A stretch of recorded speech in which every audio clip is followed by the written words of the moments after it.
Bleeding due to tonsillectomy happens due to a variety of reasons and at various times. The first is primary hemorrhage, which happens during surgery, and this happens as a consequence either of improper technique when the proper dissection plane is not due to the wrong instrument. If the tonsils have been held with a lux, which has got a sharp biting edge, it can bite through the tonsillar tissue instead of using the Dennis Brown tonsil holding forceps. Number 3 is when there is a bleeding diastasis which has not been recognized, and 4 if there is an infective process.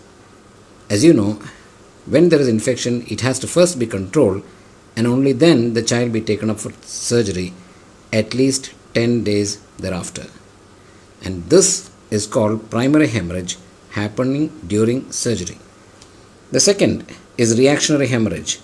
Reactionary hemorrhage happens in the first 24 hours, and this happens either because of two reasons. Number one, when there is rebound hypertension. During surgery, the blood pressure may be a little low and bleeding vessels will remain collapsed.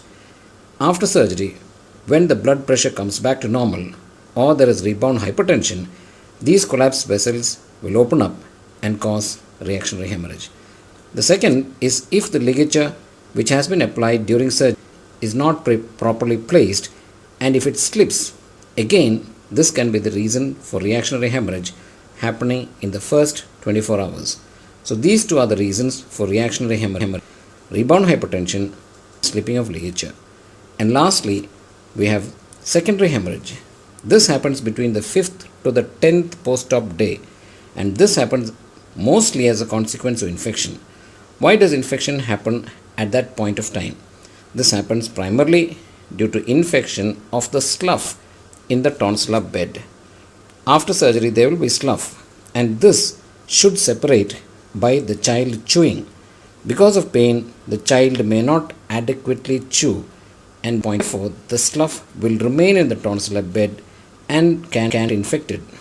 And as a consequence of this, there will be between the 5th to the 10th post-op day, and that is called secondary hemorrhage. So we have three different hemorrhages happening as a consequence of the tonsillectomy. These are primary hemorrhage on the table, reactionary hemorrhage in the first 24 hours, and secondary hemorrhage happening between the 5th to the 10th post-op day.